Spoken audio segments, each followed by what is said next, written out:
മോളെ എന്ത് പറ്റി? നിസ്സാര കേസാണോ? എന്ത്? ഓക്കെ, ഇതുപോലുള്ള അണ്ണന്മാരുള്ളതുകൊണ്ട് പിന്നെ പേടിക്കണ്ട.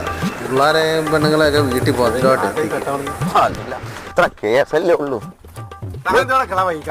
എന്ന് മാറി കിടക്കാൻ കൊണ്ട് നിസ്സാര കേസല്ലേ ഉള്ളൂ. ആ പിന്നെ മോളെ വേറ്റും തുമ്പും കിട്ടാനുള്ളല്ല ഉള്ളു.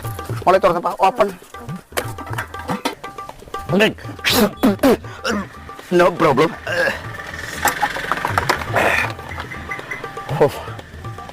No problem. എന്താ പേര്? FB യിലുണ്ടോ? ഇൻസ്റ്റാഗ്രാം, ടെലിഗ്രാം ഒന്നുമില്ല? സാറിന്റെ ഫോൺ നമ്പർ അതിൽ മതി. വാട്സപ്പ് ഇതെനിക്ക് ശീലാണേ. അതല്ല, ഹെൽപ്പ് മൈൻഡും വളരെ ആളാണ്. പറഞ്ഞിട്ടുണ്ട് കുട്ടിക്ക് എവിടെ പോകേണ്ടത്? വീട്ട് നമ്പർ പറഞ്ഞാൽ മതി. വേണ്ട ചേട്ടാ, ഞാൻ ഓക്കെ ഓക്കെ, ദാറ്റ്സ് ഓൾ.